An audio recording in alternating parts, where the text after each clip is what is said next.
members of the High Table, and my colleagues sitting on the other side, a very good afternoon.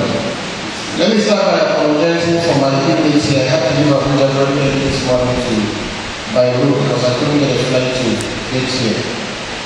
I came in when His Lordship was speaking, and it appears he has covered a lot of ground, and it may not be necessary to be repeating issues that have already been covered.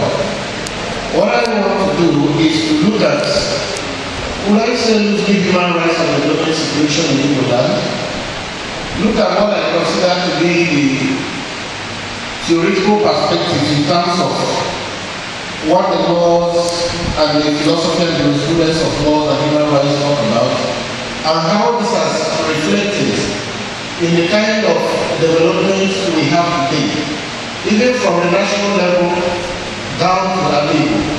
And then the challenge that everywhere you go, if you travel out, you discover, or even you don't need to travel out, you see that those who are of the different skill implementation, those who are white, look down on us, even the Arabs look down on us.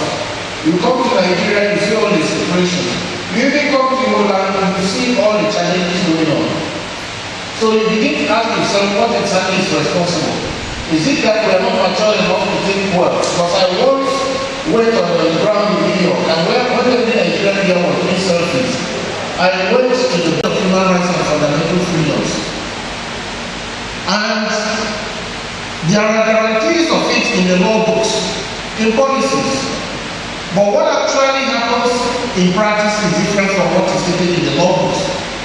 Because human rights and fundamental freedoms are not just given.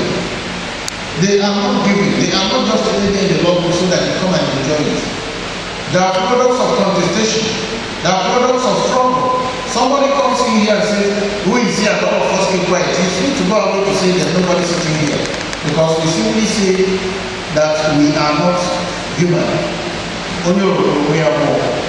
So, if you look at the basic reason for the institution of human rights at the beginning, it was more or less to protect the ordinary citizen, minorities, from the very almighty states, which have all the powers and the force of coercion and the instruments of coercion. They control the police, they control the army, they control the navy, they have the legitimate use of firepower. If you're in possession of firepower without a license, you'll be subject to prosecution and you suffer some punishment. So, in essence, what has happened is that this has moved away from not just the states versus the citizen, to even include very powerful forces, very powerful organs of society. Multinational companies, big trading companies are so big that some of them now are even more powerful than some states. States in the direct sense of the Nigerian state or even some African states. If you look at chapter 4 of our constitution, it makes a lot of beautiful provisions on fundamental human rights. You have rights like the right to life, freedom from torturing human and degrading treatment, right to personal liberty, the right to fair trial, right to go and acquire property, freedom from discrimination, you name it. And I will quote something for you taken from a very important case where the state duties are summarized. It says that the Nigerian state has a responsibility to take reasonable steps to prevent human rights violations and use the means at its disposal to carry out investigation of violations when they are committed. They must prevent violations.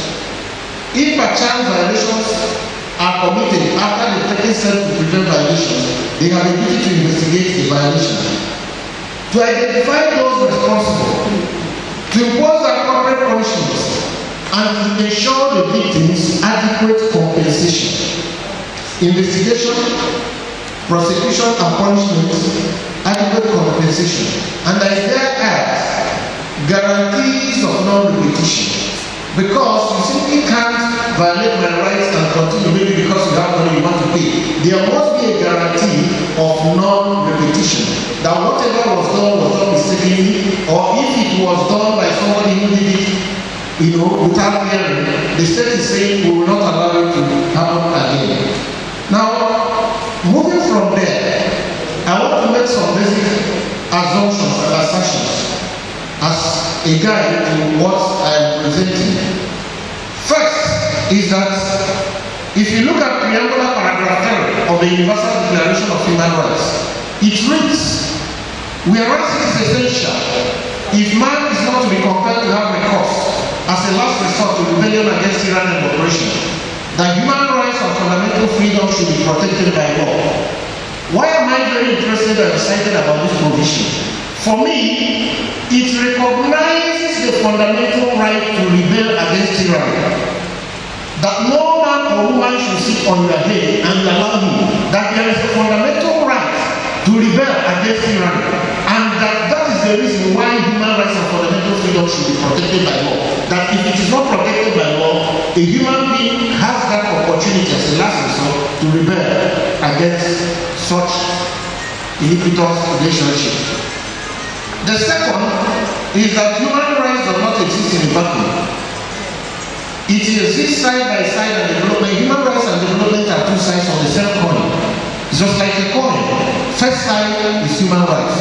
Second side is development. Because human rights and fundamental freedoms allow the business of development to proceed apace. And you cannot be developing your society in the real sense of it without allowing the human beings in that society enjoy their basic dignity.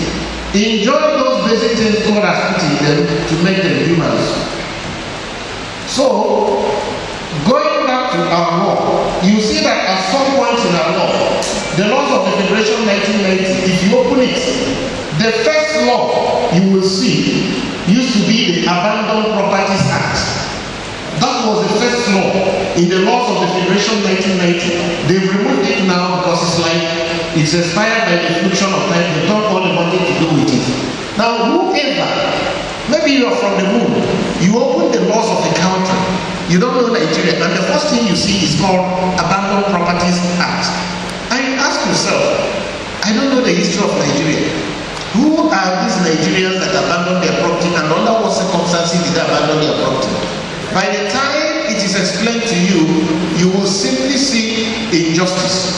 You will simply understand the psyche, the morality, the civilization, the maturity of the leadership of that country. And that was a very sad testament to where we are today. And it also shows us where we are coming from. Because they simply justified a law or a process that took control of other people's properties. Said they abandoned them when they were still alive, sold them without resort to them, and said you cannot go back to claim your property. Again, development is a people's work in progress. It is not about somebody coming from A or B to say, I am coming to develop you. You don't get developed simply because a new highway was cut in front of you. You don't get developed simply because electricity or pipe or water. No, that's a physical development. But the values, the humanity, the civilization, the education, the understanding you bring to bear into the user of that road, to the education you have, to the water, to everything, is what makes the society properly developed. And that's the reason why we stay in Nigeria. And some of these new generation churches are even some old, you can call this with worship. We can go worshiping for 5 hours. But as soon as we go out, we do all sorts. Money drops on the floor, we pick it. You will see a typical person born in Britain or America, he may not go to church in his life. But if money is there, he will call the police and hand it over. Sorry? That's right. Yeah, because it is a question of values that have been inculcated in them and within their society. You go to some countries, the bus ride, nobody asks you for the ticket. It is assumed that you have bought the ticket before you get there. The train ride, nobody asks you for the ticket. It is assumed that you have bought the ticket. And you hardly see anybody going in there without the ticket. Simply because he has been socialized to understand and believe that it is good for him to comply with the laws and norms of the society. And the other assertion is that the partial abandonment of the Igbo traditional spirit of mobilization and self-help has contributed a great extent to the declining human rights and development in our state. The former chairman made reference to the schools, the water projects, the electricity projects, most of it in Igbo land. We did it ourselves. We didn't wait for anybody. And I recall that the late Samuel came back after asking the president then Shagari to build an airport for the old Imo State, which had a field. Of course, they told him no. He came back and called the traditional rulers and the chiefs, the bishops, and said, we must build an airport in Imo State. I know as a fact that Imo State did not even contribute to that through state coffers. Money was levied and collected by the traditional rulers and the chieftains of the society. Voluntarily, everybody was happy and paid. And that airport was named before whatever they're calling it today. It was named Igbo Airport, strength in numbers, even in Ghana. That airport was built, not from any government money. It happened because Mbakwe and his team, we are people, our brothers and sisters, our fathers to look up to say he's an honest man. I don't think there's any government in the whole of the South who can ask anybody to contribute money. And any of us will agree to pay. Am I lying? Are you going to give it to add on to the bailout funds? We were informed that the governor from my state, Professor Sokorocha, wanted to present a budget about 2 weeks ago. And the legislator said, no, we are not seeking to receive the budget until you give us an account of what you use the bailout funds to do, what you use the Paris reform to do. In those days, I used to hear that you chop and maybe give to some legislators so that they can protect their back. So evidently for the legislators to refuse to sit, they pretended that you having the interest of Igbo people at heart, but I don't know what has happened now, whether they've been settled from behind. That means he wanted to chop the load. Can you even imagine the division of the grid? It's no longer His Excellency chopping the legislators. He did it alone. So we have gone to that point where this kind of things have happened in our place, and these are the basic assumptions that have led us to where we are today. Now, the most fundamental of the fundamental rights is the right to life. It is the fulcrum upon which all other rights revolve. Once you date, the human rights question is no longer there. And so, it is a right that should be guarded jealously and seriously protected. The Constitution in Section 33(1) makes provision for it. It also talks about conditions for derogation. And those conditions are to be made before anybody at all takes away the right to life. We have a situation where even law enforcement officials are permitted in self-defense to use proportionate force or legitimate force to be able to protect people from attack or to be able to protect property. And this has spelled out in the constitutional jurisprudence and other international standards. So moving from there, you ask yourself, the plethora of loss of lives in Igbo land and Igbo lives outside Igbo land, from the Ezu River massacre down to what happened to Madam Gideon Akamoka in those old days in the 80s, 90s, down to Madam Bridget Abahina, did they fall under any of the exceptions provided under our laws for the taking of life? I will answer them in the negative because Madam Bridget just simply had an altercation with somebody and they said he had been offending religion. And that is unknown to Nigerian constitutional jurisprudence. So somebody took the law into his hands and killed her. And then the Kano State pretended that they were doing an investigation. And also they pretended they were doing prosecution. And after about 2 appearances in court, the Attorney General, the Chief Law Officer, who should be a custodian of not just legality, but of morality, the highest depth of polish and civilization, shamelessly, I said shamelessly, went to the court and entered what is called a nolle prosequi, stop proceedings. Alright. Entered the nolle prosequi, that was the end of the case. And so it went.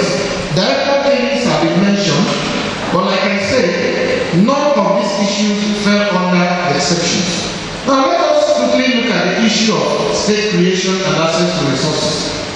We are already witnesses to the fact that states were not created under a democratic dispensation. They were simply imposed by the military who had control of the levers of power in those days. And most of them were from the other side of the Nigerian Federation. So they simply put the states as they liked. And it has not favored us in terms of access to resources. Let me just give you a picture. In the first 10 months of this year, the states of the North Central together got about 212 billion. Northeast got about 214 billion. Northwest got 291 billion. South got 522 billion. Of course, the 13% derivation. Southwest got 286 billion. And lo and behold, Southeast came behind with just 176 billion. So this can give you a picture. This is the first 10 months of 2017. If you go back like 1999 and calculate all the figures, we'll be talking of gaps in trillions of naira, not billions again. So that is the challenge of state creation, where we are today. And of course, these figures I gave you does not include the money that came to local governments. When you see this like Kano and the number of local governments they have, you will now understand why we are at the back of where we are. And to tell you what, although the Constitution says you can create states, it is totally impossible to create states because everybody understands it is the basis of allocation of resources. So the only way somebody from Southwest or South or North can agree for you to create an extra state in the Southeast is that you must give them another. And that means they will continue having the advantage. So it is totally impossible to create states or local governments in Nigeria because nobody will agree that you add more units to your own, which gives you more money without having another unit to your own. In terms of education, let me make a point that the quota system which has tried to keep us back can only find justification under fundamental rights, fundamental objectives of state policy, which is chapter 2, which is not justiciable. But the Constitution clearly talks about non-discrimination in section 42 of the Constitution. So if you match the non-justiciable part and the justiciable part, the trumping of the justiciable part and the non-justiciable part doesn't make sense in jurisprudence. And I dare say, affirmative action with copying from America and co had a history. They had a precedent. The black man was taken to Europe and America, kicking and screaming, taking a slave as a slave. And he was not recognized as a human being. He was treated as property, chattel. He had no rights. So law and policy kept the black man in America down. So when God touched their heart a little, that same law and policy was also used to bring them up to a little bit to say if you can come up to par. I am not aware throughout the history I've read that there was any time law and policy stopped any part of Nigeria from going to school or from going to achieving educational advancement. The only people I knew that did not go to school for 3 years was during the Civil War in the Southeast Asia when we were running Delta Skelter. So there is no historical basis for it unless they accept that they are somewhat inferior. If I will get 75 and you need 20 to enter the same school I'm going to, that means you accept some level of inferiority. And that should not be. We should not be having a race to the bottom. You should rather be supported to learn and come up so that it will be a race to the top. Because at the end of the day, if that doctor that got 5 and qualified and the person that got 75, at the end of the day, when you enter the theater and give the person a knife and there is a patient, well, we tried our best, but God knows. I'm not enough.